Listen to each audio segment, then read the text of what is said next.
फ्याफुल्ला सबैजना नमस्ते एन्ड तपाईँहरूलाई हाम्रो छिङ्गु ब्लग्सको अर्को श्रृङ्खलामा एकदम बबलवाला अन्त यो चिसो मौसममा एकदम न्यानो अभिवादन टक्राउन चाहन्छु। र के छ साथीभाइ इष्टमित्रहरू सबैजना सन्चै आराम हुनुहुन्छ होला। म चाहिँ अहिले भ्लगिङमा एकदम विक भइरहेको छु है।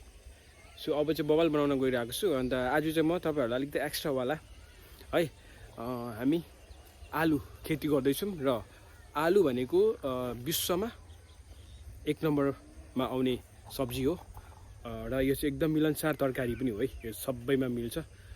अब डल्लै क्या एभ्रिथिङ त्यो हुन्छ नि मासु मांसदेखि लिएर एभ्रिथिङमा मिल्नेवाला हो। त्यसैले म आज चाहिँ तपाईँहरूलाई आलु खेतीको बारेमा एउटा जानकारीमूलक भिडियो बनाउँदैछु।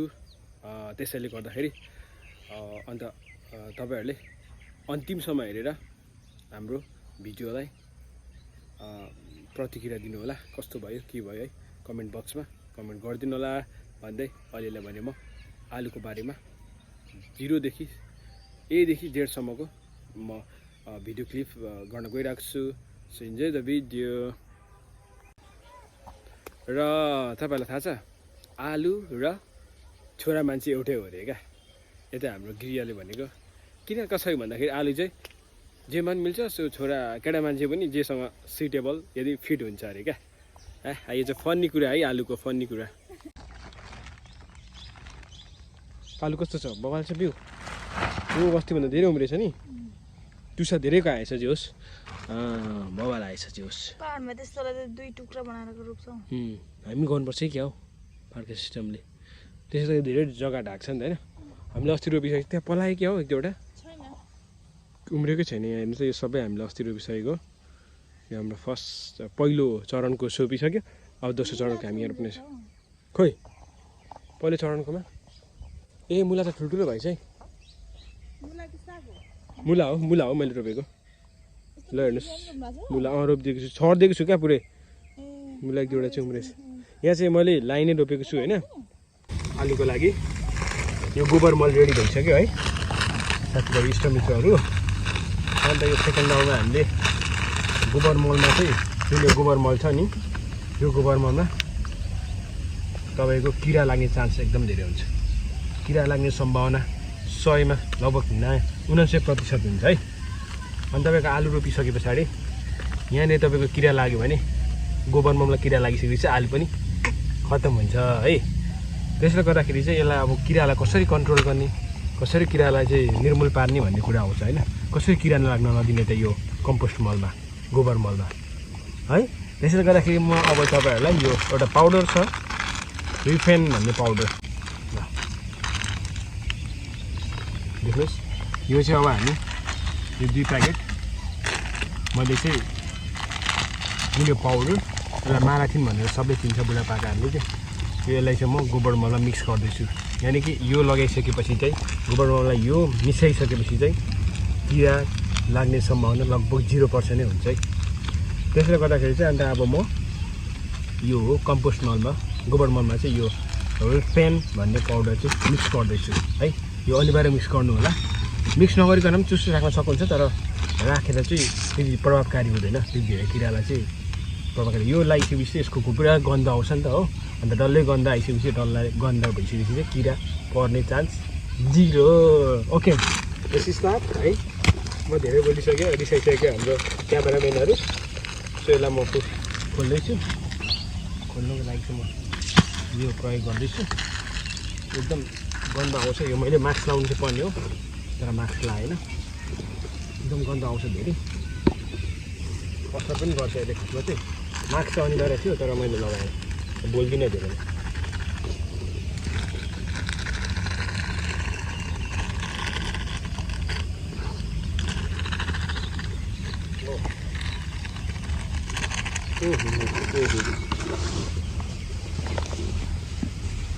हिले त उठ्छ त्यताबाट हावा चल्दैछ क्या।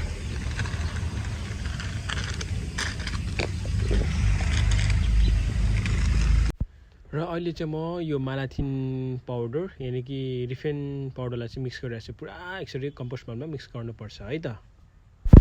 अन्त मैले यसलाई चाहिँ फेरि पनि सेकेन्ड टाइम पनि मैले मिक्स गरेँ किनकि राम्रोसँग घोलिएन यसलाई पुरा गोबर मलमा घोल्नु पर्ने हुन्छ नि त घोलियो भने चाहिँ राम्रो हुन्छ क्या किरा मर्ने चान्स 100% हुन्छ घोलिएन राम्रो बाहिर भयो भने चाहिँ अन्त किरा पनि मर्दैन खासै काम पनि लाग्दैन इफेक्टिभ हुँदैन हामीलाई सो मैले चाहिँ डबल ट्रिपल चोटिसम्म यसरी मिक्स गरेँ हो र यो चाहिँ अहिले हामी सेमसाङमाले यो जुन आलु रोप्ने तयारी गर्दै हो यो पाल बनाएर रोपिने सिस्टम हो यो पुरानो सिस्टम हो है त मेरो दर्शक मान्नुभएको अब म तपाईँहरूलाई आलु रोप्ने तरिका सिकाउँदैछु एकदम बल तरिकाले यहाँ गोबर मल रेडी भइसक्यो यहाँ आलुको बिउ अन्त यहाँनिर यो चाहिँ के हो भन्दाखेरि यो के भयो डिएपी मल पनि रेडी भइसक्यो प्लस यहाँ आलु मिल पनि छ है यहाँ अलरेडी मिक्स छ सो यहाँ हाम्रो होल पनि खोलिसक्यो यहाँ देखाउनु मजाले रोप्ने तरिका ल हेर्नुहोस् यसरी रोप्नु पऱ्यो है ड्याङ ड्याङ लगभग कति भने 5-7 इन्चको फरकमा यो पलहरू बनाउने होइन अनि फर्स्ट स्टेपमा यानि कि पहिलो चरणमा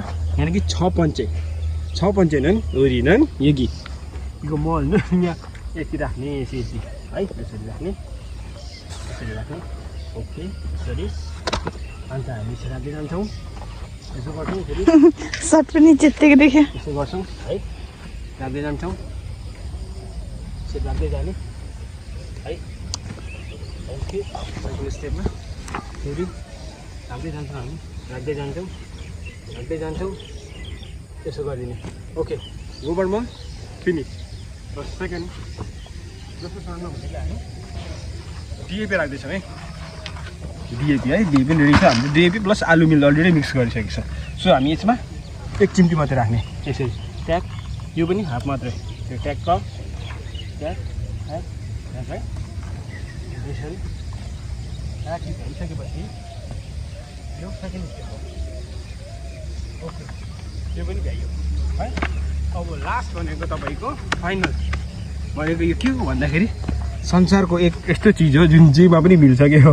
र संसारको जुनसुकै देशमा नि हो उत्पादन हुन्छ है अब यसको म राख्दैछु यहाँ हेर्नुहोस् ओके एउटा पसिसक्यो है यसरी राख्ने माथिबाट यसो गर्ने है त्यहाँबाट यसो डल्लै ड्याङ ओके फास्ट गर्नु पऱ्यो हामी कोही निष्ठामा गर्नु पऱ्यो हामी फास्ट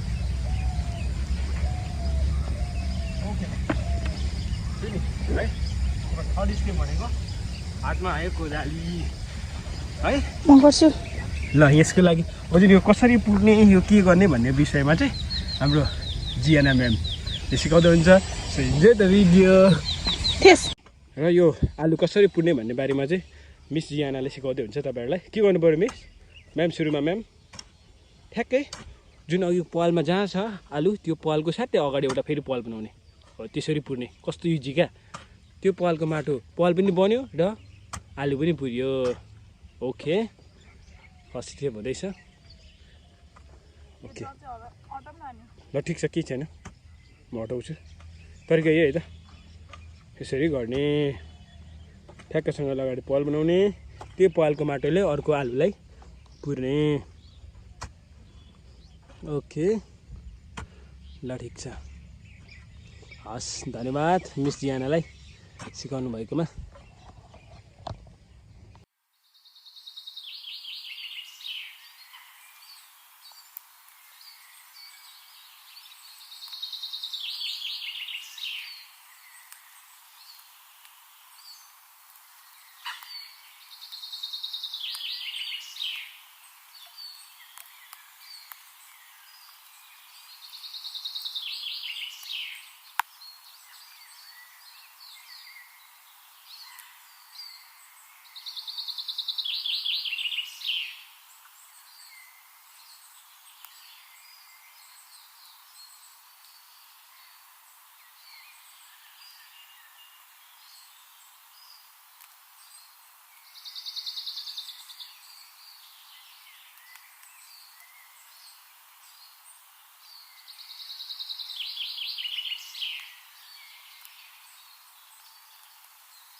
खै सेमसँगमा यहाँ रातो पिरो भइसक्यो हाम्रा रोपारहरू चाहिँ रातो पिरो भइसक्यो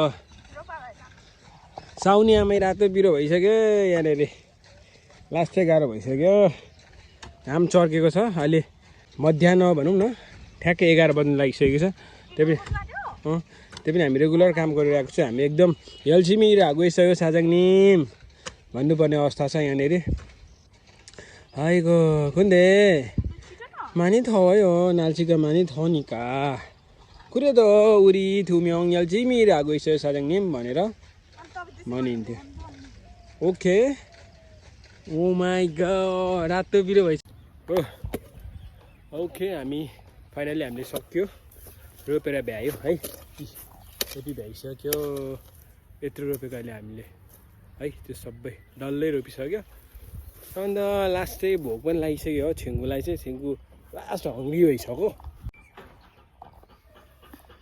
ओके सोल्टिना साथीभाइ इष्टमित्रहरू मलाई चाहिँ बोल्ने इनर्जी पनि अहिले पुरै खस्केको छ है अन्त हामीले चाहिँ डल्लै यता हेर्नुहोस् त डल्लै यता दिस साइड यो चाहिँ डल्लै हामीले चाहिँ यो डल्लै 1 कट्ठा माटोमा आलु चाहिँ रोपिसक्यो है बिहानदेखि हामीले 8 बजीदेखि आएको अन्त अहिले 11 बजिसक्यो हामीले 3 घन्टामा रोप्यो है रोपेर भ्यायो अन्त अब मैले तपाईँहरूलाई अघि भनिसक्यो मैले एडभाइस पनि दिइसकेँ है मतलब सुझावहरू सल्लाहहरू पनि दिइसक्यो आलु कसरी रोप्ने र आलु कसरी धेरै फलाउने होइन थोरै जग्गामा आलु कसरी धेरै उत्पादन गर्ने भन्ने बारेमा मैले कुरा गरिसकेँ तर मैले मल्चिङ विधिको बारेमा चाहिँ भनेको छैन तपाईँहरूलाई किनकि यहाँ मल्चिङ गर्न सम्भव भएन हाम्रो अलिकति त्यस्तै प्राविधिक समस्याले गर्दाखेरि र मैले एकदम पहिलाको बाजे बज्यूहरूले गर्दै आउनुभएको तरिकाद्वारा रोपेको छु हामीले अन्त त्यो अनुसार हामीले सिकाएको छु है अहिले आधुनिक तरिकाले चाहिँ मैले गर्न खोजेन त्यो पनि मल बिउ बिजन चाहिँ हामीले लगाए आधुनिक किसिमकै जस्तो डिएपीहरू प्रयोग गरेको छ है अन्त अरू मालाथिनहरू यताउति सबै अलरेडी अगाडि भिडियोमा हेरिसक्नु भएको छ है अन्त अब चाहिँ तपाईँहरूलाई भिडियो कस्तो लाग्यो आलु रोपेको है सल्लाह सुझाव प्रतिक्रिया दिन नभुल्नु होला कमेन्ट बक्समा गएर अन्त लाइक है मन पऱ्यो भने अन्त मन परेन भने डिसलाइक गरिदिने है अन्त मन नपरेको कुराहरू के छ त्यो पनि कमेन्ट बक्समा ड्याङ्ग लेखिदिनु होला ड्याङ अन्त मन पऱ्यो भने पनि कुन जग्गाबाट हुनुहुन्छ तपाईँहरू आफ्नो जग्गाको नाम पनि लेखेर कमेन्टमा गरिदिनु होला भन्दै अब सब्सक्राइब गर्न नभुल्नु होला है अब हामी राम्रो भिडियोहरू बनाउँदै जाँदैछौँ अहिले चाहिँ हामी जो सुरुवाती अवस्थामा छौँ अलिकति धेरै भिडियो क्वालिटी पनि राम्रो त छैन होला त्यही पनि हामी गरिरहेको छ मेहनत गरिरहेको छु हो पहिला चाहिँ खासमा म ड्राइभर हो तर अहिले चाहिँ म कृषिमा छु केही समयको लागि र ओके भिडियो हेरेर रमाइलो गर्नुहोस् है तपाईँहरूको आउँदै गरेको दीपावली 2080 को सबैजनालाई मङ्गलमय शुभकामना है दीपावली राम्रोसँग मनाउनु होला दीपावली मनाउँदाखेरि पटेकाहरू पड्काउनुहुन्छ त्यो मलाई थाहा छ पटेकाहरू पड्काउँदाखेरि तपाईँको नजिकै पड्काउँदाखेरि कानको जाली फुट्ने सम्भावना हुन्छ 1 नम्बरमा भने 2 नम्बरमा तपाईँहरूको के हुन्छ भन्दाखेरि यो हातहरू जल्ने सम्भावना हुन्छ मैले बाल्य अवस्थामा एकचोटि म 8-9मा 7-8मा पढ्थेँ होला त्यतिखेर मैले आलु बम पड्काएचोटि अन्त त्यो बेलामा अब हुन्छ नि मैले त्यो रातभरि पानी आएको थियो अन्त त्यो बाहिरै थियो क्या मतलब नपड्केको रहेछ अनि मैले बाल्दा गरेँ भरे लास्टमा त्यो बल्यो लाइटर बाल्दा लाइटर बिग्रियो अनि फेरि अर्को लाइटरले फेरि बल्दा भएर लास्टमा बल्यो र त्यो बल्दाखेरि के त भन्दाखेरि त्यो बारुद ड्याममै बलेर यता साइडिङ पोल्यो त्यही भएर होसियार रहनु होला धन्यवाद बाई